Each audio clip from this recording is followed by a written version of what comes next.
Craving something familiar but you're not quite sure what that is? Then my recipe for dinner tonight will have you covered. It is fried chicken done the easy way, so you don't have to worry about complex cooking methods or even fire in this case, because it is so simple and so easy to make. So if that sounds good to you, stay tuned. Welcome to my kitchen and let's see what I'm cooking.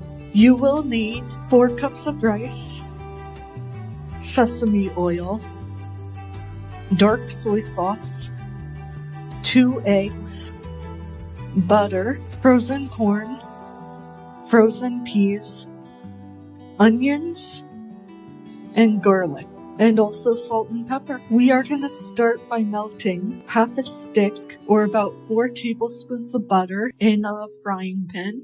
And while that goes, we're going to measure out some onions. I have about half an onion here, some garlic. I'm going to do about 1 tablespoon of garlic, about half a cup to a cup of corn, depending how much veg you like in your fried rice, and about the same of frozen peas. To the frozen veg, we are just going to add a good pinch of pepper and a good pinch of salt to it, just so it's pre-seasoned ahead of time. For our sauce, I am using a dark variety soy sauce, so you want it to say dark or superior dark soy sauce. And I am going to measure out about 2 tablespoons of that.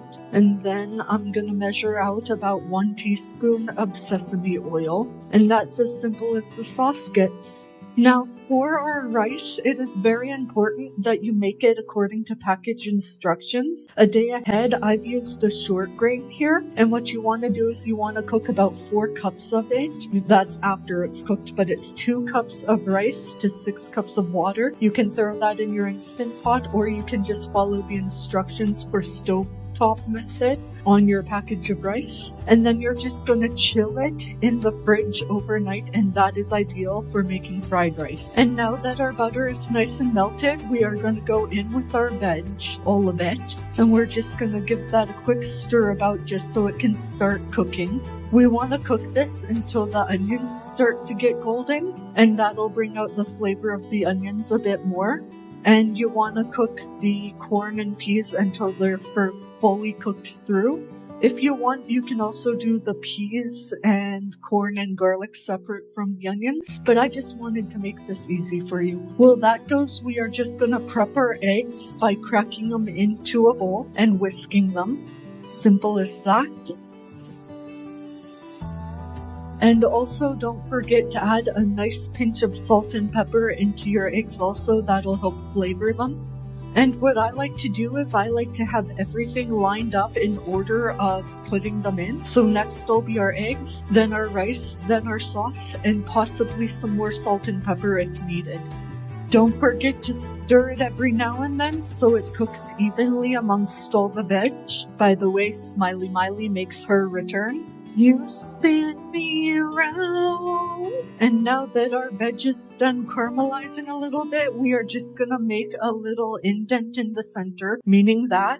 And we are going to add our eggs into the center and scramble them until they are cooked through. I like to constantly stir because I like smaller pieces. And then we'll move on to the next step in a second here. And now that we have our eggs cooked, we can toss in our cold rice. And we are simply just going to mix this all together after breaking it apart, of course, and kind of let it fry for 5 minutes without touching it so that you get that nice fried crispiness. And just saying, if you don't like eggs or if you're allergic to them, you can also leave the eggs out. Now let that sit for 5 minutes and then we'll come back after that, but don't leave your cooking. That's very important. Don't want any fire. And as tempted as you are to turn this rice, don't worry, it probably won't catch fire, but it will get nice and crispy. But you want to give it that chance too, and if you're constantly stirring, it won't get that fried. The crisp is strong with this one. And now that this has literally sat for 5 minutes, we can give this a nice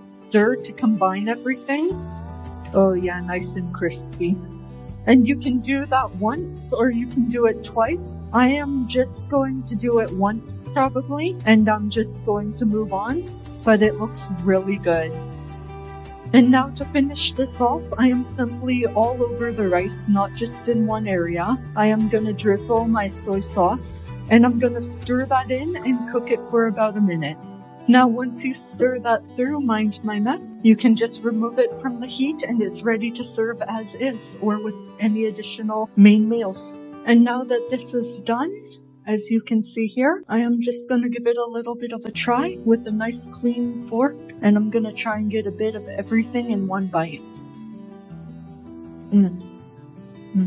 This fried rice is so good. You get that nice scent of the soy sauce and sesame oil at the very end of chewing. The rice is perfectly cooked and has a nice crisp every now and then. The vegetables give it a nice freshness and sweetness, and it is so good. And yeah, you can serve this with anything. And to prove that, in my next 2 episodes, I am going to be doing teriyaki chicken and orange chicken, and it is so easy to make, just like this recipe, so don't hesitate to go and check those videos out next. And until next time, a banana.